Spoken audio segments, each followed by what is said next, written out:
தென்னாடுடைய சிவனே போற்றி. எந்நாட்டவருக்கும் இறைவா போற்றி.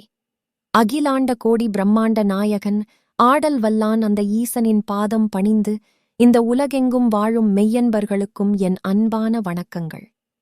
மரணத்தை வென்ற மகாதேவனின் பிள்ளைகளே, உங்களை நோக்கி ஒரு மாபெரும் எச்சரிக்கை மணி ஒலிக்கப் போகிறது. வானில் நிலவு மறையப் போகிறது. ஆனால் உங்கள் வாழ்வின் விதியே மாறப்போகிறது. ஆச்சரியமாக இருக்கிறதா? ஆம், வரும் மார்ச் மாதம் 3ஆம் தேதி சாதாரண ஒரு இரவு அல்ல. அது பிரபஞ்சத்தின் இரகசிய கதவுகள் திறக்கப்படும் ஒரு மகா அதிரடியான இரவு. அன்று நிகழப்போகும் முழு சந்திர கிரகணம் வெறும் வானியல் நிகழ்வு அல்ல. அது உங்கள் கர்ம வினைகளைச் சுட்டெரிக்க இறைவன் தரும் ஒரு இறுதி வாய்ப்பு. இந்தச் செய்தியை கேட்கும் பாக்கியம் உங்களுக்கு கிடைத்திருக்கிறது என்றால் அந்த ஈசன் உங்கள் கரங்களை பற்றிவிட்டார் என்று அர்த்தம். அதனால் இந்த உரையின் ஒவ்வொரு வினாடியையும் உங்கள் ஆன்மாவிற்கான மருந்தாக கருதி முழுமையாக கேளுங்கள். வாழ்க்கை என்பது ஒரு வட்டம் என்று பெரியவர்கள் சொல்வார்கள். ஆனால் அந்த வட்டத்தில் எப்போது இருள் சூழும், எப்போது ஒளி வீசும் என்பது அந்த ஈசனுக்கு மட்டுமே தெரிந்த ரகசியம். நாம் அன்றாடம் பணத்திற்காக, புகழுக்காக, குடும்பத்திற்காக என ஓடிக்கொண்டே இருக்கிறோம்.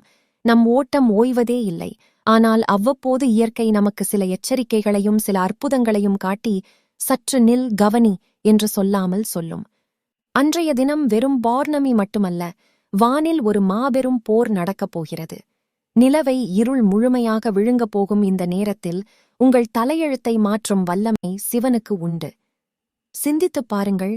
நம்முடைய வாழ்க்கையிலும் கூட சில நேரங்களில் நன்றாகப் போய்க் கொண்டிருக்கும் காரியங்களில் திடீரென ஒரு முட்டுக்கட்டை வரும். ஒரு தெளிவான முடிவெடுக்க முடியாமல் மனம் குழப்பத்தில் ஆழும். அந்த நிலையைத்தான் இந்த சந்திர கிரகணம் பிரதிபலிக்கிறது. சந்திரன் நம் மனதிற்கு அதிபதி.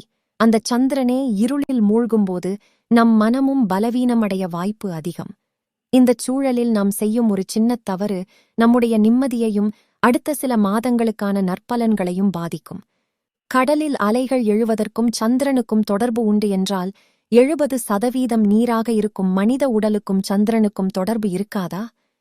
உங்கள் வாழ்க்கையில் நீங்கள் சந்திக்கும் தேவையற்ற கோபங்கள், எடுக்கப்படும் தவறான முடிவுகள், குடும்பத்தில் வரும் வீண் சண்டைகள், இவை அனைத்திற்கும் இந்த கிரகண நேரத்து ஆற்றல் மாறுபாடுகள் ஒரு காரணமாக அமைகின்றன. இந்த மார்ச் 3ஆம் தேதி அன்று தெரியாமல் கூட நீங்கள் செய்துவிடக்கூடாத அந்த பயங்கரமான தவறு என்னவென்றால் வாக்குவாதம்.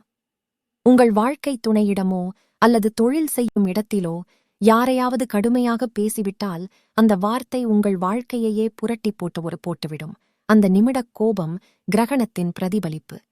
யாருக்கெல்லாம் ஜாதகத்தில் சந்திரன் பலவீனமாக இருக்கிறதோ அவர்களுக்கெல்லாம் இந்த கிரகண காலம் ஒரு மாபெரும் சோதனை காலம். நிலவுக்கும் சூரியனுக்கும் நடுவில் பூமி வந்து நிழலை மறைப்பது போல உங்கள் அறிவுக்கும் உங்கள் செயலுக்கும் நடுவில் உங்கள் ஆணவம் வந்து நிற்கும். கிரகண காலம் என்பது ஜபத்திற்கு உகந்த காலம். சாதாரணமாக ஒரு முறை சொல்லும் மந்திரம் கிரகணத்தின் போது கோடி மடங்கு ஆற்றல் பெறுகிறது. மார்ச் 3ஆம் தேதி சந்திரன் மறைக்கப்படும் அந்த நேரத்தில் உங்கள் குலதெய்வத்தையோ அல்லது இஷ்ட தெய்வமான சிவபெருமானையோ மனமுருகி பிரார்த்தனை செய்யுங்கள். குறிப்பாக ராகு, கேது தோஷம் உள்ளவர்கள், திருமணத் தடையால் அவதிப்படுபவர்கள் இந்த நேரத்தை ஒரு வரப்பிரசாதமாக பயன்படுத்திக் கொள்ள வேண்டும். அன்று கருவுற்றிருக்கும் பெண்கள் மிகவும் கவனமாக இருக்க வேண்டும். கிரகண கதிர்வீச்சுகள் கருவில் இருக்கும் குழந்தையை பாதிக்காத வண்ணம் அவர்கள் வீட்டை விட்டு வெளியே வராமல் அமைதியாக ஓம் நம சிவாய் அல்லது கந்த சஷ்டி கவசம் போன்ற மந்திரங்களை வாசிப்பது அவர்களுக்கு ஒரு பாதுகாப்பு கவசமாக அமையும். அன்றைய தினம் உணவு கட்டுப்பாடு மிக அவசியம். கிரகண நேரத்தில் வளிமண்டலத்தில் இருக்கும் கதிர்வீச்சுகள் மாறுகின்றன. ஜீரண நெருப்பு குறைவாக இருப்பதால் நீங்கள் உட்கொள்ளும் உணவு நச்சாக மாற வாய்ப்புள்ளது. அதனால்தான் நம் பெரியவர்கள் குடிநீரில் கூட தர்ப்பை புல்லை போட்டு வைக்க வேண்டும் என்றும் சொன்னார்கள். நம் உடலில் இடகலை, பிங்கலை, சுழுமுனை என்று 3 முக்கிய உயிர் சக்தி பாதைகள் உள்ளன.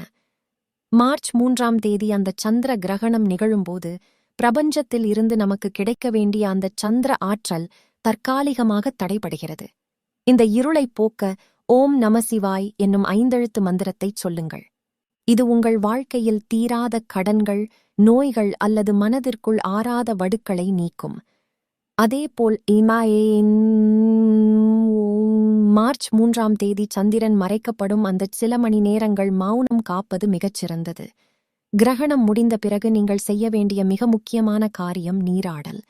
குளிக்கும் நீரில் கல் உப்பு அல்லது சிறிது வேப்பிலையைச் சேர்த்துக் கொள்வது எதிர்மறை ஆற்றலை முழுமையாக நீக்கும். குளித்து முடித்த பிறகு உங்கள் வீட்டைச் சுத்தமான நீரால் துடைத்து சிறிது மஞ்சள் பொடியையும் கோமியத்தையும் தெளிப்பது மங்களத்தைத் தரும். நிலவு மறைந்து மீண்டும் தோன்றும் அந்த நேரத்தில் உங்கள் வீட்டில் உள்ள பழைய துணிகள் அல்லது பயனற்ற பொருட்களை அப்புறப்படுத்துவது புதிய வாய்ப்புகள் தேடி வர வழியாக அமையும். இறுதியாக, கிரகணம் முடிந்த பிறகு செய்யும் தானம் உங்கள் 7 தலைமுறைக்கும் பாதுகாப்பு அரணாக மாறும். குறிப்பாக பசுக்களுக்கு அகத்திக் கீரை அல்லது பழங்களை வழங்குவது உங்கள் ஜாதகத்தில் இருக்கும் சந்திர தோஷங்களை அறவே நீக்கும். வறுமை ஒழிய வேண்டும் என்று நினைப்பவர்கள் அன்று ஒரு ஏழைக்கு ஒருவேளை உணவோடு ஒரு வெள்ளை நிறத் துணியை வழங்கினால் உங்கள் இல்லத்தில் மகாலட்சுமி நிரந்தரமாக குடிபுகுவாள்.